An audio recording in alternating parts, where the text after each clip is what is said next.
네, 우리가 읽은 본문의 말씀을 가지고 완주자의 노래를 부르는 사람이라는 제목으로 함께 말씀의 은혜 나누고자 합니다. 혹시 여러분은 살아가시면서 이런 적은 없으셨는가요? 목표를 정하고 또 그 목표를 향해 열심히 달려갔지만 큰 걸림돌을 만나 제동이 걸렸습니다. 그때부터 별로 진전이 없습니다. 처음에는 의욕을 가지고 시작했지만 어떤 장애물에 부딪히고 그 이후로 계속 진전이 없고 발전이 없는 그 상황, 그 상태에 머물러 있으면 좌절감이 생기기 시작하고 낙심이 들지요. 그래서 포기하고 싶어집니다. 안 되는 건가? 내려놓고 싶은 것이죠. 예를 들면은 회복하려고 노력해온 많은 관계들이 있습니다. 그래서 갈등으로 인한 상처를 치유하기 위해서 먼저 손을 내밀었지만 잘 풀리지 않고 오히려 상황은 더 악화가 되어 갈 때, 그러면 우리는 이 관계에 대해서 안 되는 건가 포기하고 싶은 마음이 있습니다. 또 우리는 기도합니다. 자녀가 예수 그리스도께 다시 돌아오기를, 또한 병을 치유받기 위해서 기도하고 재정적 안정을 위해서, 또 중독의 사슬을 끊기 위해서 우리는 기도하고 또 기도하고 있습니다. 하지만 기도 응답이 없어 점점 희망이 꺾일 때에 우리는 포기하고 싶은 순간이 오죠. 그렇습니다. 우리는 순간순간 포기하고 싶고 내려놓고 싶은 마음이 들 때가 있습니다. 실제로 중독 포기를 고민하는 많은 분들이 그들과 이야기해 보면 하나같이 이렇게 이야기합니다. 이젠 끝이다. 이젠 끝이다. 가능성이 없다. 이젠 진짜 끝인 것 같다. 라는 이런 말들을 많이 하죠. 여러분도 혹시 그런 심정에 있습니까? 뭔가를 의욕차게 시작을 했지만 결과가 보이지 않고 변화가 일지 않아서 이제는 끝이구나, 안 되는구나, 이렇게 포기하고 싶은 심정에 혹시 있으신 분이 계십니까? 그렇다면 중요한 사실 한 가지를 우리가 기억했으면 좋겠습니다. 그것은 뭐냐? 아직 내가 죽지 않았다면 나를 향한 하나님의 계획 역시 끝난 것이 아니라는 사실입니다. 내 목숨이 아직 붙어있는 한 나를 향하신 하나님의 계획 역시 아직 살아있는 것이죠. 하나님은 그 뜻을 이루시기까지 우리를 데려가지 않으실 것입니다. 낙심해서 포기하고 싶은 심정은 충분히 우리가 이해합니다. 하지만 하나님이 여러분을 통해 하시려는 일이 아직 남아있음을 기억하시기 바랍니다. 여러분, 아직 여러분이 줄 수 있는 사랑이 남아있습니다. 그리고 하나님이 주신, 그리고 여러분이 시작해야 할 사명이 아직 남아있습니다. 그리고 여러분이 소망을 전해줘야 할 사람이 아직 곁에 있습니다. 그리고 여러분이 친구가 되어줘야 될 사람이 아직 있습니다. 여러분, 하나님이 우리를 포기하지 않으셨는데 우리가 어떻게 포기할 수 있단 말입니까? 데이비드 앨런이라는 사람은 쏟아지는 일 완벽하게 해내는 법이라는 책에서 이렇게 말했습니다. 사람들이 느끼는 스트레스의 상당 부분은 해야 할 일이 너무 많기 때문이 아니다. 시작한 일을 마무리하지 않기 때문이다. 해야 할 일이 너무 많아서 스트레스 받는 게 아니라 버려놓은 것은 있는데 그것을 마무리하지 못하기 때문에 스트레스를 많이 받는다는 거죠. 여러분, 그렇지 않습니까? 의욕은 충만하지만, 시작은 누구나 할 수 있지만 그것을 마무리 짓는 것은 쉽지 않습니다. 그래서 오직 20%만이 처음 시작한 것을 마무리 짓는다 그러죠. 여러분, 우리도 그렇지 않을까요? 우리도 신앙생활 하면서 신앙생활이 힘들게 여겨지는 이유가 무엇일까요? 해야 할 일이 너무 많아서가 보기보다 하나님이 부르신 일을 아직 끝내지 못했기 때문이 아닌가라는 생각을 해봅니다. 하나님이 우리에게 맡겨주신 일, 우리를 부르실 때 주신 일, 사명, 여러분, 그것들을 우리가 끝까지 해내지 못하고 중도 포기하고 내려놓은 일들이 얼마나 많습니까? 혹시 여러분 미처 마무리하지 못한 일들이 있습니까?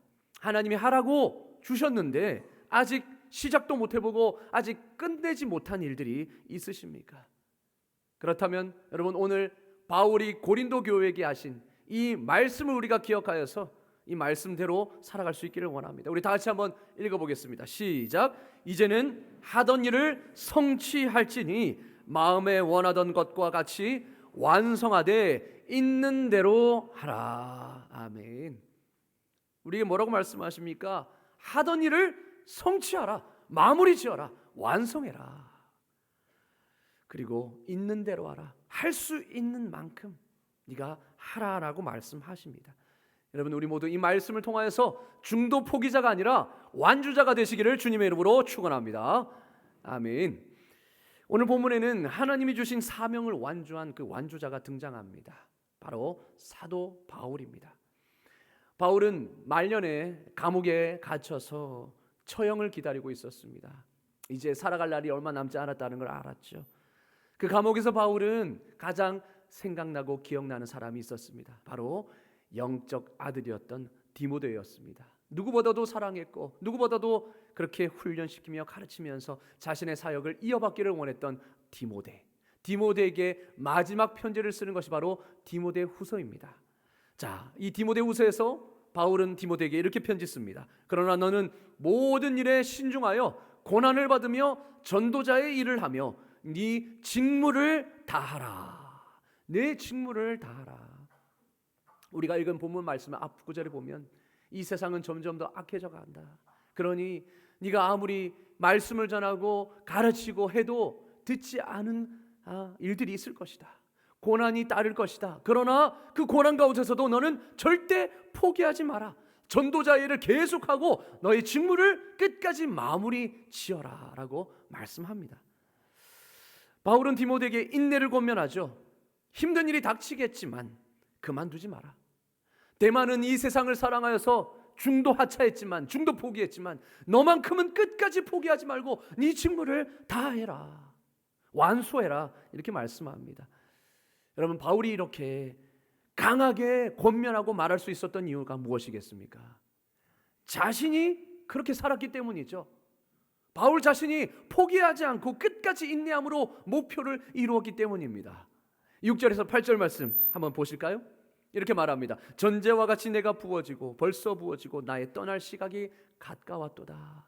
전제가 무엇입니까? 하나님 앞에 부어서 드리는 제물입니다. 이 전제처럼 자신의 삶이 이제 하나님 앞에 가까이 갈 시간이 되었다라는 거죠. 자, 그러면서 이렇게 말합니다. 7절 다 같이 읽겠습니다. 시작. 나는 선한 싸움을 싸우고 나의 달려갈 길을 마치고 믿음을 지켰으니. 아멘. 언제 들어도 웅장한 말씀, 우리에게 도전이 되는 말씀 아닙니까? 나는 달려갈 길을, 선한 싸움을 다 싸우고 달려갈 길을 마치고 믿음을 지켰다. 이제후로는 나를 위하여 의의 면류관이 예비되었으므로 주 곧 의로우신 재판장이 그날에 내게 주실 것이며 내게만 아니라 주의 나타나심을 사모하는 모든 자에게도니라. 여러분, 이 말씀은 완주자의 노래입니다. 완주한 사람만이 부를 수 있는 노래입니다. 죽음을 앞두고서 이런 글을 쓸 수 있는 사람이 과연 몇 명이나 될까요? 나는 선한 싸움을 다 싸우고 달려갈 길을 다 마치고 내가 해야 할 그 모든 직무와 사명을 다 마치고 믿음을 지켰다. 이제부로는 하나님께서 나를 위해 면류관을 예비하셨을 것이다. 여러분, 이렇게 고백할 수 있는 것 과연 몇 사람의 단어 되겠습니까? 여러분, 우리 모두 이런 완주자의 노래를 부를 수 있기를 주님의 이름으로 축원합니다. 아멘. 우리 모두가 이런 노래를 마지막 순간에 부를 수 있다는 게 얼마나 은혜이고 감격스럽겠습니까? 그런데 여러분, 이 바울의 이 말은요, 수년 전에 자신이 내린 결정을 바탕으로 고백한 말입니다.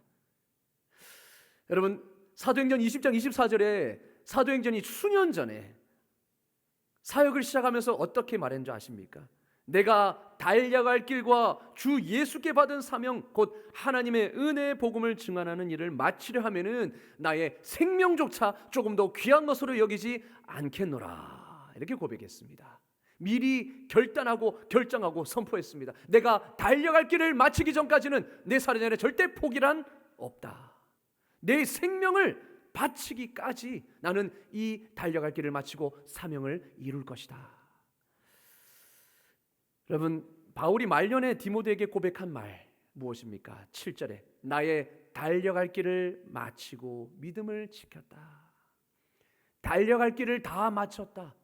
여러분, 이것은 사도 바울이 수년 전에 고백했던, 선포했던, 결정했던 그 말이었습니다.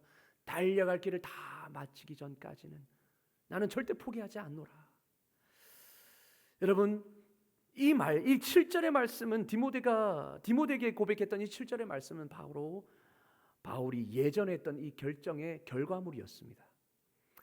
바울은 지금 이렇게 말하고 있는 것이죠. 나는 충성되고 영향력 있는 사람이 되기로 미리 하나님 앞에 결정했다. 이제 삶의 끝자락에서 나는 지금 이 일을 해냈다라고 고백하는 것입니다. 이게 바로 완주자만이 부를 수 있는 환희의 노래 아니겠습니까? 다 해냈다. 내 사명을 다 했다. 만약 바울이 여러분을 만난다면 아마 바울이 디모데에게 했던 똑같은 말을 여러분에게 했을 것입니다. 힘든 일이 찾아올 것이다. 믿음의 여정 가운데 반드시 힘든 일이 찾아올 것이고 낙심과 좌절할 수 있는 순간이 찾아올 것이다. 도중에 고난을 겪을 것이다. 하지만 포기하지 마라. 포기하지 마라. 그리고 바울은 다른 편지에서 이렇게 썼습니다. 갈라디아서 6장 9절 다 같이 읽겠습니다. 시작. 우리가 선을 행하되 낙심하지 말지니 포기하지 아니하면 때가 이름에 거두리라. 아멘. 선을 행하면서 하나님이 나에게 맡겨주신 그 믿음의 사명을 감당하면서 낙심하지 말지니, 왜냐? 포기하지 않으면 반드시 때가 되면 거둘 것이기 때문에 포기하지 마라 말씀합니다. 여러분, 우리는 포기하지 말아야 될 줄로 믿습니다. 기도하기를 포기하지 말아야 합니다. 믿음의 경주를 포기하지 말아야 합니다. 말씀을 읽고 묵상하고 말씀을 암송하는 그것을 포기하지 말아야 합니다. 하나님을 힘써 아는 일에 잘하기를 포기하지 말아야 합니다. 여러분, 그리고 사랑하기를 포기하지 마십시오. 옆에 있는 사람, 지체, 자녀, 배우자, 성도님 포기하지 마십시오. 그리고 용서하기를 포기하지 마십시오. 섬기기를 포기하지 마십시오. 불신자인 내 가족에게 복음을 전하기를 포기하지 마십시오. 여러분, 인내심을 발휘하여서 끝까지 그 목표를 이루어야 합니다. 시작한 일을 마무리하는 자가 되시기를 주님의 이름으로 축원합니다. 아멘. 여러분, 그렇다면 우리가 중도 포기하지 않고 바울처럼 완주자의 노래를 부르기 위해서는 우리는 어떻게 해야 될까? 두 가지로 우리가 핵심을 말씀을 통해 살펴보고자 합니다. 여러분, 첫 번째, 그것은 하나님을 위해 경주하라라는 겁니다. 하나님을 위해 경주하라. 나 자신을 위해서가 아니라 하나님을 위해 경주하는 것이죠. 바울은 인생의 끝자락에서 완주자의 노래를 불렀습니다. 어떻게 경주를 무사히 믿음을 끝까지 지키면서 마칠 수 있었을까요? 바울은 자기 자신을 위해 경주하지 않았다는 겁니다. 그는 이렇게 말했습니다. 나의 생명조차 조금 더 귀한 것으로 여기지 아니하노라. 바울에게 있어서 자신의 생명은 소중한 것이 아니었습니다. 그거보다 더 소중한 것 무엇입니까? 하나님이 나를 부르실 때 주신 그 사명, 그 사명을 감당하는 것이 내 목숨보다, 내 인기보다, 내 재물보다, 내 명예보다 더 귀하다는 것을 알았던 것이죠. 여러분, 바울이 어떻게 하나님의 위대한 이방인의 사도가 되었습니까? 죄인 중에 괴수였던 그를, 멸망 가운데 내버려둬도 아무 말할 수 없는 그를 예수님이 친히 나타나 주셔서 만나 주시고 구원해 주셨습니다. 그래서 사도 바울은 그 감격과 그 사랑과 그 은혜를 잊을 수가 없어. 날마다 나는 그 사랑에 붙잡힌 바 되었다. 그러면서 이제는 내 목표는 나를 붙잡은 그 사랑, 그 예수님, 그 예수님이 내 삶의 목표가 되신다라고 고백했습니다. 여러분, 우리도 마찬가지입니다. 우리가 인생을 이제 사는 것은 나를 위해 사는 것이 아니라 나를 위하여 십자가에 지신 예수 그리스도를 위해 사는 인생인 줄로 믿습니다. 아멘. 여러분, 나를 위해 살아가는 사람이 가장 불쌍한 사람입니다. 자신을 위해 살아가는 사람이 가장 불쌍한 사람입니다. 여러분, 우리가 왜 직장 생활을 계속합니까? 때로는 억울한 일도 있고 때로는 때려치고 싶은 그 순간이 얼마나 많습니까? 그러나 왜 우리가 포기하지 않고 계속 직장 생활하죠? 부양해야 할 가족이 있기 때문이죠. 사랑하는 사람이 있기 때문입니다. 그 사랑하는 사람을 생각하면 때로는 포기하고 싶다가도 다시 일어서게 되는 것이죠. 그러나 사랑하는 사람이 없다면 내가 부양해야 되고 내가 도와야 되고 내가 섬겨야 할 사람이 없다면, 오직 자신만을 위해 사는 사람은요, 조금만 힘들면 바로 때려치웁니다. 인내력이 없는 거죠. 그러나 여러분, 우리가 정말 우리 인생은 하나님을 위해 사는 인생이고 주님을 바라보며 사는 인생 아니겠습니까? 왜냐? 나를 구원해 주신 그 하나님의 사랑, 그 은혜 감사하여서 이제는 나를 구원하신 그 주님을 위해 사는 것이 내 인생의 목표가 되기 때문입니다. 이제는 나를 위해 사는 것이 아니라 내 안에 계신 예수 그리스도께서 사는 인생, 그것을 우리가 깨달은 자이기 때문에 우리는 나를 위해 사는 것이 아니죠. 여러분, 우리 인생의 경주도 마찬가지입니다. 우리 인생은 자기를 위해서 그렇게 경주하지 않습니다. 오직 부르신 그 뜻을 따라, 하나님이 우리를 부르신 그 뜻을 따라 그 믿음의 표대를 향하여 우리는 경주하는 것이죠. 그래서 우리는 하나님이 시작하라고 부르신 그 일을 그만두고 싶은 유혹을 느낄 때마다 우리는 어떻게 해야 됩니까? 나는 내 사람들의 인정을 위해서 사는 인생이 아니야. 나는 재물을 위해 사는 인생이 아니야. 내 명예를 위해 사는 인생이 아니야. 오직 내 인생은 나를 부르신 하나님의 뜻에 따라 사는 인생임을 우리가 기억해야 될 줄로 믿습니다. 그래서 우리는 바울처럼 이렇게 고백해야 되는 것이죠. 내가 달려갈 길과 주 예수께 받은 사명을 마치려 하면은 나의 생명조차 조금 더 귀한 것으로 여기지 아니하노라. 그 생명에는 내 개인적 안위도 있습니다. 그리고 주변 사람들의 이목, 인정, 칭찬, 그리고 재산, 개인적인 꿈조차 조금 더 귀한 것으로 여기지 아니하노라. 여러분, 이 고백이 우리의 고백이 되어야 될 줄로 믿습니다. 아멘. 여러분, 우리의 유일한 목표는 바로 달려갈 길과 주 예수께 받은 사명을 마치는 것입니다. 우리는 하나님을 위해 경주하는 사람이 되어야 합니다. 힘들고 지칠 때마다 여러분, 우리는 기억하십시오. 우리가 누구를 위해 지금 경주하는가? 중요한 것은 여러분, 반드시 오늘 경주를 완주할 필요는 없다는 것입니다. 오늘 경주를 완주할 필요는 없습니다. 단지 오늘 한 걸음만 더 내디디면 됩니다. 한 걸음만 더 내디디면 됩니다. 여러분, 미국의 권투 선수 중에 코벳이라는 복서가 있었습니다. 오래된 인물인데요. 코벳에게는 링 위에 모토가 있었습니다. 모토가 뭐냐?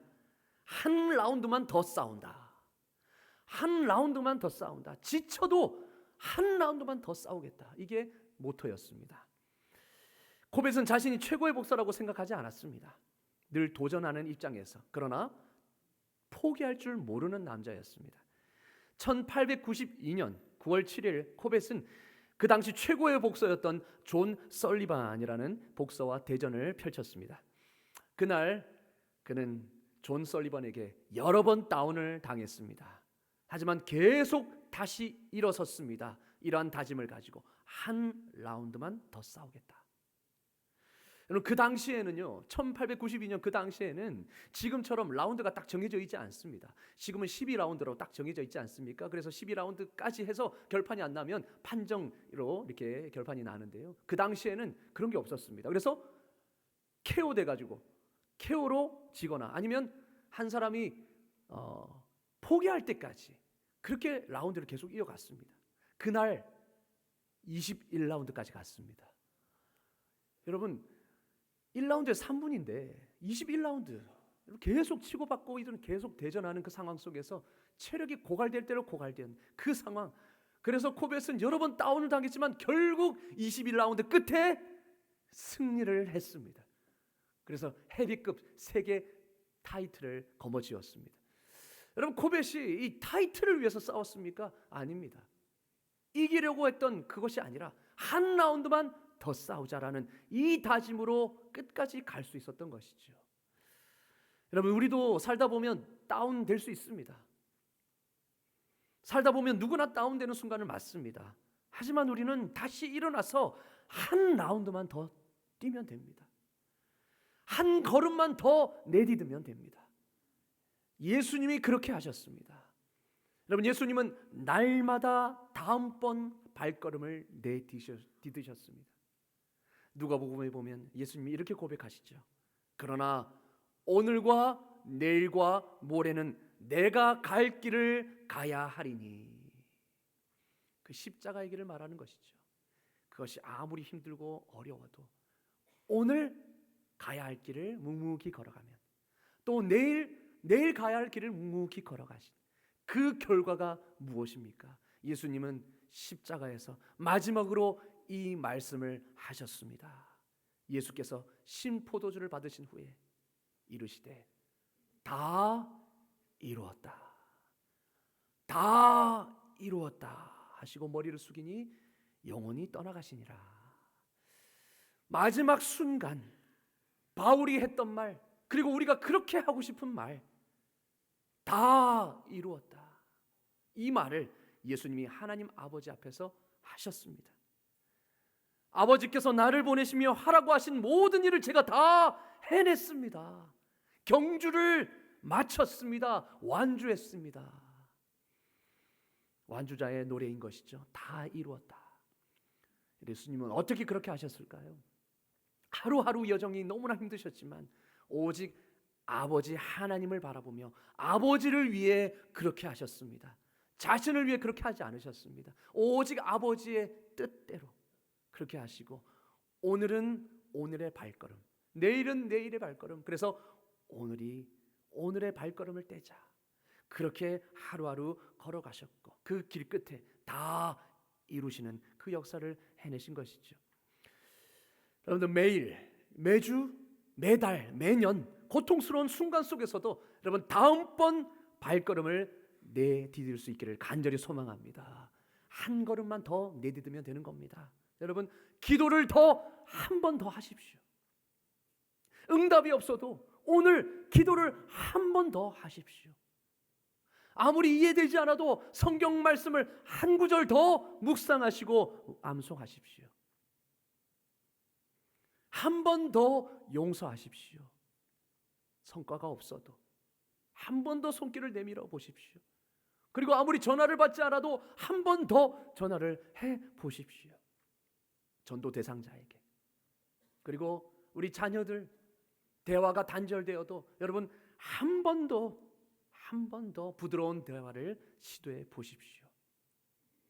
우리가 포기하지 않으면 반드시 때가 이르면 거두게 될 줄로 믿습니다. 아멘. 그렇습니다. 우리는 또 다른 발걸음을 내딛어야 합니다. 오늘의 발걸음, 우리는 우리 자신을 위해 경주하는 것이 아니죠. 바로 하나님을 위해 그 한 발걸음을 더 내디딜 수 있는 저와 여러분 되시기를 주님의 이름으로 축원합니다. 아멘. 두 번째로, 하나님과 함께 경주하라. 하나님을 바라보며 하나님을 위해 열심히 달렸지만 한 걸음 내딛었지만 지쳐서 단 한 걸음도 내디딜 수 없을 것만 같은 때가 있습니다. 예를 들면 열심히 베풀었지만 아무도 신경 쓰지 않고, 열심히 기도했지만 아무런 결과도 나타나지 않고, 열심히 사랑을 쏟았지만 결국 이용만 당하면 우리는 그 한 걸음조차도 내디딜 힘이 없어지죠. 더 이상 이렇게 달릴 수 없을 것만 같은 때는 우리는 어떻게 해야 되겠습니까? 여러분, 그럴 때 기억하십시오. 하나님이 우리와 함께 달리고 계시다라는 사실입니다. 여러분, 그 사실을 믿을 수 있기를 주님의 이름으로 축원합니다. 예, 하나님은 우리를 포기하지 않으셨다는 거예요. 여전히 우리와 함께 그 경주를 하고 계십니다. 1992년 바르셀로나 올림픽에 영국 선수인 데렉 레드몬드가 출전했습니다. 400m 경주에. 그 데렉 레드몬드는 400m에 아주 유력한 우승 후보였습니다. 출발은 좋았습니다. 아주 출발은 빨랐습니다. 그런데 도중에 햄스트링이 파열되었습니다. 여러분, 허벅지 뒷근육에 햄스트링이라고 그러죠. 그 근육이 찢어진 겁니다. 땅바닥에 쓰러졌고 통증이 너무 심해서 고통이 너무 컸습니다. 그의 꿈은 산산조각이 난 것입니다. 몇 년 동안 수년간 혼신의 힘을 쏟아서 훈련하고 희생하며 헌신하며 쌓은 탑이 순식간에 일순간에 무너져 내렸습니다. 하필 경기하는 당일. 손 쓸 수가 없는 거죠. 그럼에도 그는 포기할 생각이 없었습니다. 그는 그 고통 중에서도 다시 일어나서 억지로 일어나서 쩔뚝거리며 결승선을 향해 한 발자국 한 발자국 떼기 시작했습니다. 올림픽 역사상 가장 감동적인 순간이었죠. 그때에 그의 아버지가 관중석을 넘어 트랙으로 달려갔습니다. 부상당한 아들에게 이렇게 말했습니다. 아들아, 함께 이 경주를 마치자. 내가 함께 이 경주를 마치자. 그래서 부축을 하고 거의 없다시피 하며 결승선을 향해서 함께 통과했습니다. 여러분, 이 장면을 보면서 수많은 사람들의 마음을 웅크라게 했죠. 여러분, 저는 이 장면을 보면서 우리 하나님이 생각났습니다. 나도 순간순간 햄스트링이 파열되는, 일어날 수 없는 낭만과 좌절 속에서 열심히 노력하고 열심히 나아갔지만 결과가 없고 변화가 없는, 끝이 보이지 않는 그 상황 속에서 우리는 넘어지고 좌절하지만, 그러나 우리 하나님께서는 여전히 그 옆에 계셔서 우리를 업으시며 그 길을 가신다라는 거예요. 여러분, 나의 등 뒤에서, 우리 복음성가 찬양하시지 않습니까? 나의 등 뒤에서 나를 도우시는 주. 비록 보이진 않지만 우리가 넘어져 쓰러질 때면 다가와 손 내미시는 하나님, 그리고 더 이상 갈 수 없는 그 상황 속에서는 나를 업으시며 가시는 하나님. 여러분, 그 하나님이 여러분의 하나님, 저의 하나님이신 줄로 믿습니다. 아멘. 우리 하나님은요, 우리를 사랑하시고 또 항상 우리의 편이 되어 주십니다. 그 하나님이 이렇게 약속하십니다. 내가 지었은즉 내가 업을 것이요. 내가 지었은즉 내가 업을 것이요. 내가 너희를 업고 가겠다 말씀하십니다. 더 이상 힘이 없느냐? 더 이상 한 발자국도 내디딜 힘이 없느냐? 내가 업고 갈게. 포기하지 마. 내가 업어서라도 끝까지 가겠다 말씀하십니다. 그리고 빌립보서 1장 6절 말씀, 너희 안에 착한 일을 시작하신 이가 그리스도 예수의 날까지 이루실 줄을 우리는 확신하노라. 아멘. 시작하신 분이 하나님이시기 때문에 그것을 이루실 분도 하나님이십니다. 이루시기까지 우리를 절대 떠나지 않으십니다. 여러분, 우리에게는 그 하늘 아버지가 계십니다. 지치고 실망할 때 그만두지 말고 하나님께 부르짖기를 간절히 소망합니다. 아멘. 그 순간까지도 여러분 이렇게 외치십시오. 주님, 도무지 이해할 수 없습니다. 왜 이런 일이 나에게 벌어집니까? 하지만 주님을 믿겠습니다. 주님을 붙들겠습니다. 하나님, 끝까지 버티겠습니다. 주님을 놓지 않겠습니다. 포기하지 않겠습니다. 이렇게 하나님 앞에 외치십시오. 힘들 때는 하나님을 생각하고 하나님이 여러분을 생각하시다는 것을 여러분은 꼭 기억하시길 바랍니다. 히브리서에는 이 힘든 경주를 완주할 수 있는 비결을 이렇게 소개합니다.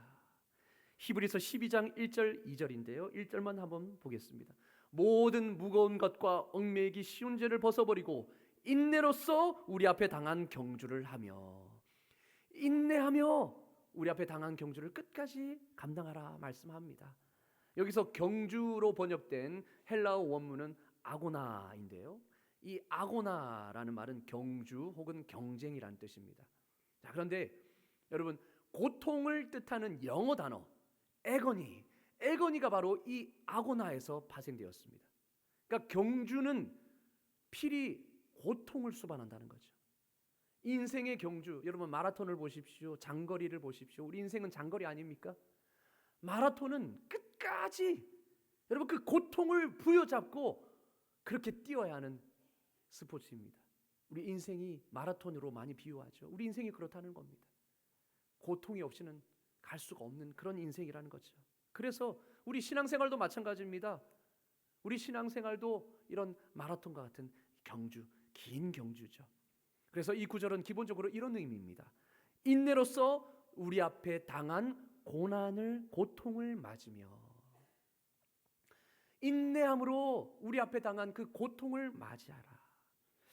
여러분, 우리가 걸어야 할 사명의 길, 신앙의 길은 기본적으로 고생의 길입니다. 고난이 없이는 걸어갈 수 없는 길입니다. 그래서 좁은 길이라고 말합니다. 좁은 길. 그 좁은 길을 인내하면서 걸어라라. 그렇게 말하죠. 그럴 수 있는 비결이 무엇이냐? 바로 2절에서 이렇게 말합니다. 믿음의 주여 또 온전하게 하시는 이인 예수를 바라보자. 예수를 바라보자. 예수님께 시선을 둘 때 그렇게 할 수 있다 말씀하십니다. 자, 그렇다면 예수님은 어떻게 그 좁은 길을 걸어가셨을까요? 하반전에 이렇게 말합니다. 그는 그 앞에 있는 기쁨을 위하여 십자가를 참으사. 그 앞에 있는 기쁨을 바라보며 십자가의 고난을 참으셨다는 거죠. 여러분, 예수님은 다가올 기쁨으로 인해 고통을 감내하셨습니다. 여러분, 이 구절에서 그 기쁨이 무엇인지 생각해 보신 적 있으십니까? 예수님이 앞에 당한 그 기쁨, 그것이 무엇일까? 물론 그것은 하나님의 일 사명을 다 이루었다라는 그런 감격도 있고, 또 하나님이 부활시키실 그 부활의 영광을 바라보는 것도 있을 것입니다. 그러나 거기에 또 한 가지, 그 기쁨은 바로 여러분입니다. 여러분이십니다. 십자가를 짐으로 여러분이 구원을 받고 죄 사함을 받아 하나님의 자녀가 되어 예수님과 함께 하나님을 아빠라 부를 수 있도록 하는, 그 아빠라고 부를 수 있는 그 영원한 사귐에 여러분이 동참하는 것, 여러분이 구원받는 것, 이것이 예수님이 바라보신 기쁨의 상이었습니다. 예수님은 바로 여러분을 위해서 십자가를 지셨습니다. 십자가로 가셨습니다. 바로 여러분이 그분으로 하여금 경주를 하고 십자가를 감내하게 만든 상이었던 것이죠. 예수님은 우리에게, 여러분에게 시선을 고정하셨습니다. 여러분, 우리도 예수님께 시선을 고정할 수 있기를 주님의 이름으로 축원합니다. 아멘. 여러분, 우리는 하나님을 위해, 그리고 하나님과 함께 경주하는 사람입니다. 우리는 절대 혼자 경주하지 않습니다. 하나님은 여러분을 사랑하시며 여러분을 업어주실 것입니다. 이 사실을 꼭 기억하시길 바랍니다. 여러분, 그리하여 중도 포기하는 사람이 아니라 끝까지 마무리 짓는 사람이 되시기를 주님의 이름으로 축원합니다. 여러분, 이 시간 선포하십시다. 우리 한번 따라해 볼까요? 우리 저를 따라 해보시길 바랍니다. 나는 주님을 위해, 주님과 함께 믿음의 경주를 완주하겠습니다. 그래서 반드시 완주자의 노래를 부르겠습니다. 아멘. 아멘. 기도하겠습니다. 하나님, 오늘도 믿음의 발걸음을 내딛기를 원합니다. 때로는 힘겹고 결과가 나타나지 않고 내가 섬기고 사랑하고 하나님 말씀에 따르지만 그 약속이 내 때에 주어지지 않는 것 같아 낙심되고 때로는 하나님 좌절되기도 합니다. 그러나 순간순간마다 붙들어 주셔서 포기하지 않도록 주여 도와주시옵소서. 바울처럼, 예수님처럼 끝까지 달려가 다 이루었다 고백할 수 있는 삶 살게 하여 주시옵소서. 나의 안위가 아닌 주님께 받은 그 사명을 위해 한 걸음 더 내딛게 하시고 고통 속에서도 함께 하시는 주님을 바라보게 하여 주시옵소서. 지쳐 쓰러질 때 저를 업어주시며 함께 걸어가시는 주님을 신뢰합니다. 오늘도 내일도 그 다음 걸음도 주님과 함께 걸어가게 하여 주시옵소서. 우리 주 예수 그리스도의 이름으로 기도드리옵나이다. 아멘.